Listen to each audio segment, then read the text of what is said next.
Vanakkam, welcome to IQ Study, Unique Approach of Teaching. Today, in 10th Standard Maths, example 7.11, 7.12 இந்த செஷனில் வந்து நம்ம பார்க்க போகிறோம். Hollow hemisphere.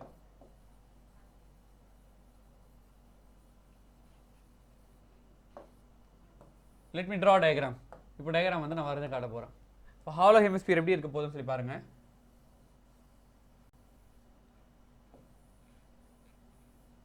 அதாவது இது ஒரு கொட்டாங்குச்சி ஒரு எக்ஸாம்பிளாக எடுத்துக்கலாம் நம்ம, ஓகேங்களா? அதாவது கொட்டாங்குச்சின்னு வேணா தேங்காய் இருக்கும்ல, அப்போ பாருங்க கொஞ்சம் தடியமாக இருக்கும். அது இந்த மாதிரி, அதாவது ஓட்டை இருக்கா, இந்த அளவுக்கு ஓட்டை இருக்கும். அப்போ இதுதான் என்ன அப்படின்னா ஹாலோ. ஹாலோ அப்படின்னா ஹோல் இருக்கதா அர்த்தம். இப்போ இங்கே பாருங்க, இதுக்கு ரேடியஸ் வந்து ஸ்மால் ஆர், ஓகேங்களா? அதே மாதிரி சென்டர்லேருந்து பெரிய சர்க்கிளுக்கு ரேடியஸ் வந்து கேட்டிங்க அப்படின்னா இது வந்து கேபிட்டல் ஆர்.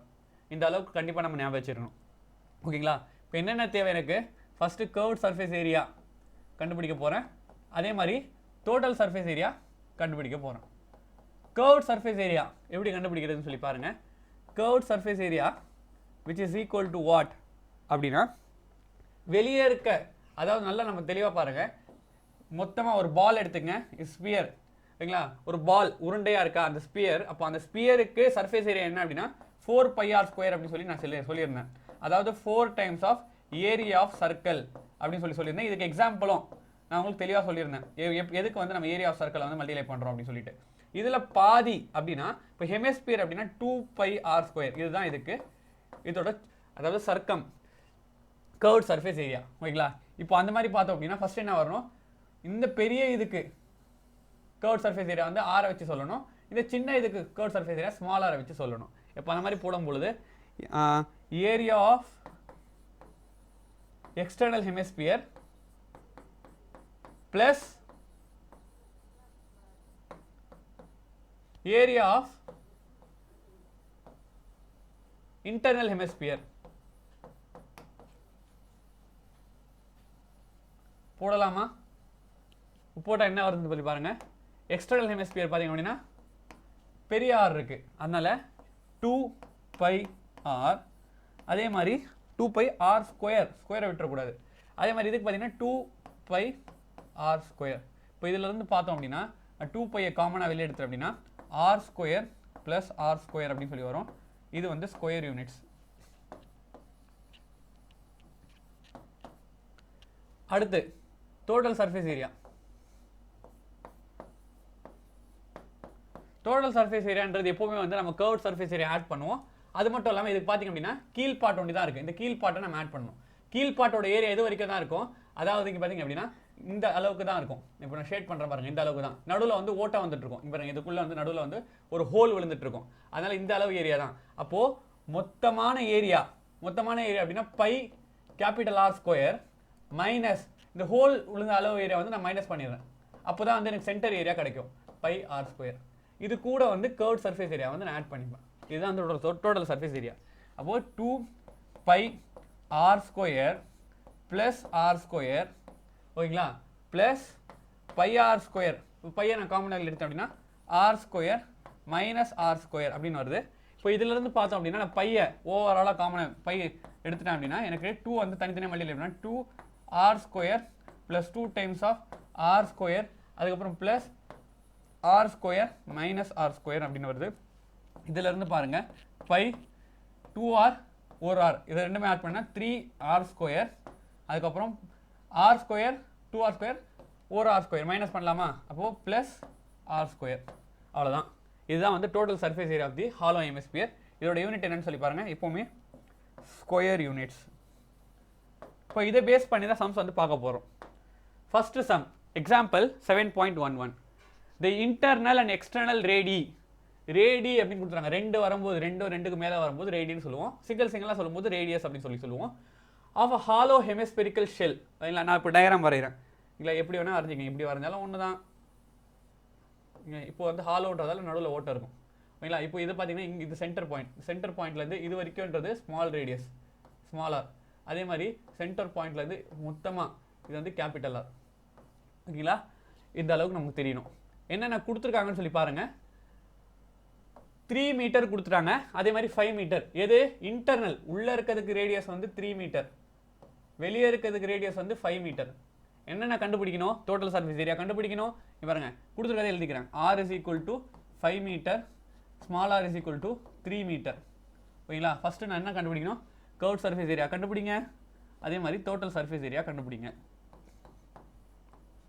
இதுதான் கேள்வியாக கேட்டிருக்காங்க. ரைட். இப்போ நான் என்ன பண்ண போகிறேன்னு சொல்லி பாருங்க. இப்போ curve surface area is equal to என்ன பண்ணலாம்? ரெண்டு இருக்கு, ரெண்டு ஹெமிஸ்பியர், ரெண்டு பாதி பாதி ஸ்பியர் இருக்கு. ஓகேங்களா? அதனால 2 பை கேபிட்டல் ஆர் ஸ்கொயர் பெருசு, 2 பை ஸ்மால் ஆர் ஸ்கொயர் சிறுசு. இது ரெண்டும் ஆட் பண்ணலாமா? இப்போ இதுலேருந்து 2 பை நான் காமனாக வெளியே எடுத்து அப்படின்னா r square plus r square அப்படின்னு சொல்லி வருது. இப்போ வேல்யூஸ் எல்லாம் சப்ஸ்டிட் பண்ண போகிறேன். 2 டைம்ஸ் ஆஃப் பையோட வேல்யூ 22 டிவைடட் பை 7. ஆர் ஸ்கொயரோட வேல்யூ என்னது? ஆர் ஸ்கொயரோட வேல்யூ வந்து இங்கே இருக்கு பாருங்க 5 ஸ்கொயர். அப்போது 5 ஸ்கொயர் ப்ளஸ் ஸ்மாலோட வேல்யூ வந்து 3 ஸ்கொயர், 3 ஸ்கொயர். இப்போ விச் இஸ் ஈக்குவல் டு எனக்கு 2 டைம்ஸ் ஆஃப் 22 டிவைடட் பை 7. இப்போ 5 5 25, 25 ப்ளஸ் 9 என்னது? எனக்கு 34 அப்படின்னு சொல்லி வருது. வருதா? இப்போ இதெல்லாம் கேன்சல் ஆகிற மாதிரி இருக்கான்னு சொல்லி பாருங்கள். எதுவுமே கேன்சல் ஆகிற மாதிரி இல்லை. இப்போ நான் மல்டிப்ளை பண்ணால் என்ன வருதுன்னு சொல்லி பாருங்கள். 44 2 இன்ட்டு 22 44 இன்ட்டு 34 டிவைடட் பை 7 அப்படின்னு சொல்லி வருது. இப்போ வந்து நான் இதை 44 இன்ட்டு 34 இங்கே ரஃபில் மல்டிப்ளை பண்ணுற பாருங்க. 44 இன்ட்டு 34 4 4s என்னது? 16 1 4 4s are 16 176 3 4s are 12 1 3 4s are 12 13 which is equal to 6 9 4 1 வருதா?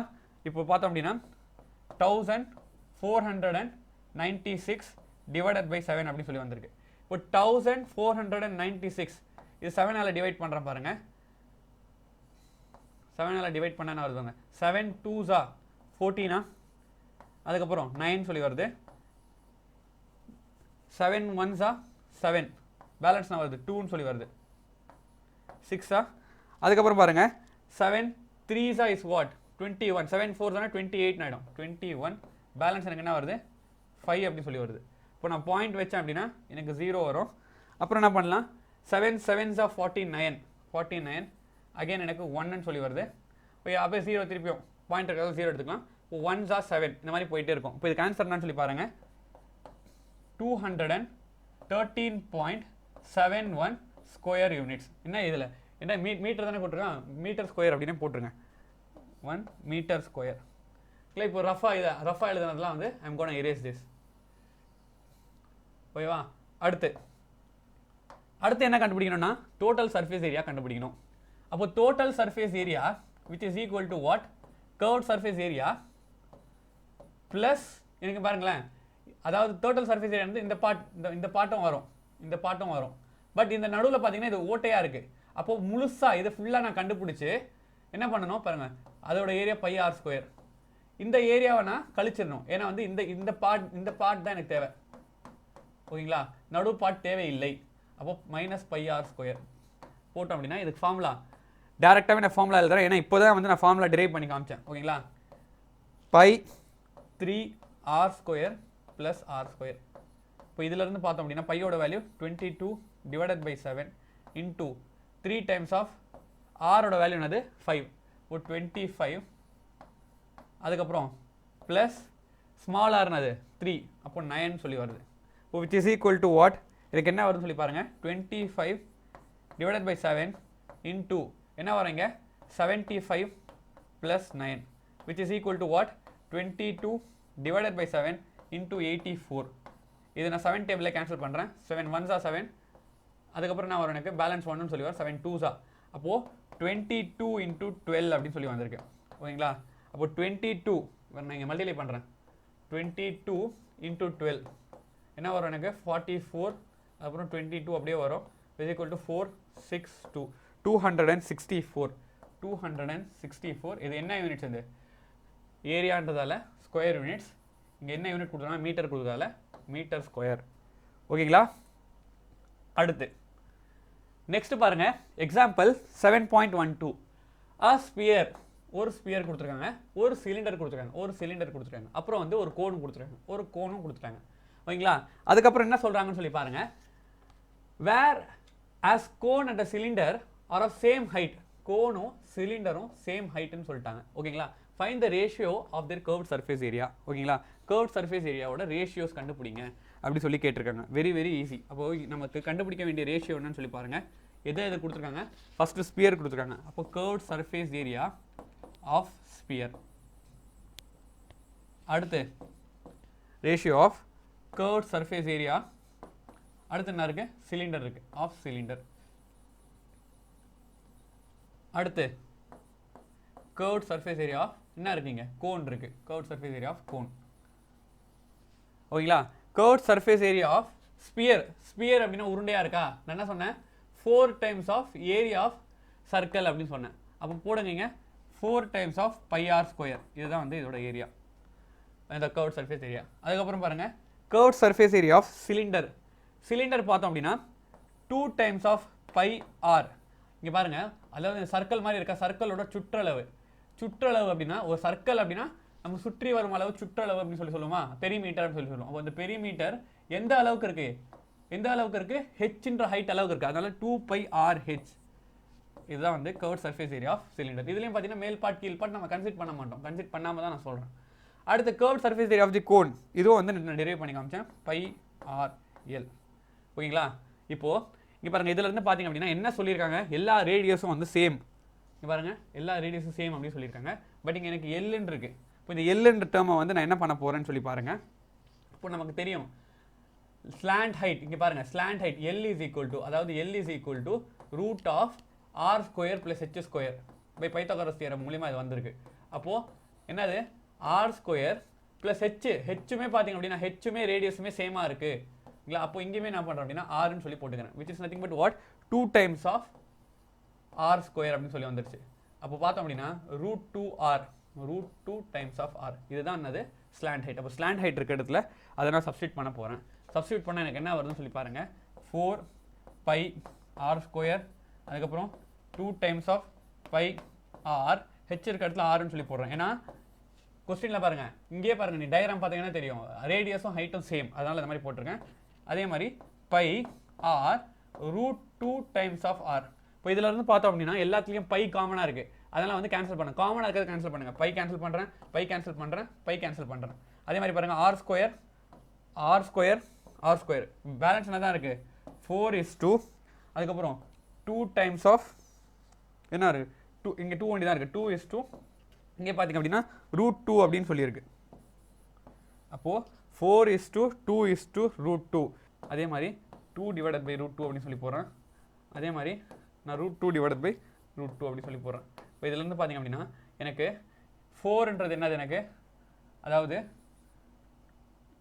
2 into 2 divided by root 2 இப்படி வருமா? அதுக்கப்புறம் பாருங்க 2 என்ன எழுதலாம்? root 2 into root 2 அப்படின்னு சொல்லி எழுதலாம். divided by root 2. அதுக்கடுத்து நான் எப்படி எழுதலாம் சொல்லுங்க? இது 1. இப்போ அகைன் பாருங்க, இந்த ஒரு 2 வந்து root 2 into root 2 எழுதலாம். இப்போ ஒரு root 2 கேன்சல் ஆயிடும். இப்போ கடைசியா எனக்கு என்ன ஆன்சர் வரும்னு சொல்லி பாருங்க. root 2 into 2, அதாவது 2 root 2 சொல்லி போட்டுங்க. அதுக்கப்புறமா இங்க root 2 இங்க root 2 கெட்ஸ் கேன்சல் அப்படின்னா வெறும் root 2 சொல்லி வரும். அதே மாதிரி பாருங்க, இந்த root 2 போயிடுச்சு அப்படின்னா எனக்கு 1 அப்படின்னு சொல்லி வரும். அப்போ கடைசியா வந்திருக்க ஆன்சர் வந்து 2 into root 2 is to root 2 is to 1. அதாவது எதுவுமே பண்ணல, வெரி வெரி சிம்பிள். இது வரைக்கும் நம்ம ஃபைண்ட் அவுட் பண்ணிட்டு இருப்போம். கடைசியா என்ன ஒரு கன்ஃபியூஷன் பார்த்தீங்கன்னா root 2 சொல்லியிருக்கா, நான் எல்லாத்தையும் வந்து root 2 ஆல டிவைட் பண்றேன். எல்லாத்தையும் root 2 ஆல டிவைட் பண்ணா இப்படி வரும். ஓகேங்களா? கடைசியா வர ஆன்சர் வந்து 2 times of root 2 is to root 2 is to 1 அப்படின்னு சொல்லி வரும். ரேஷியோலாம் வந்து நம்ம கண்டுபிடிச்சாச்சு. That's all. இன்னைக்கான செஷன் கண்டிப்பா எல்லாருக்கும் புரிஞ்சிருக்கும் நம்புறேன். புரிஞ்சிருந்தால் லைக் பண்ணுங்க, ஷேர் பண்ணுங்க, சப்ஸ்கிரைப் பண்ணுங்க. தேங்க்யூ.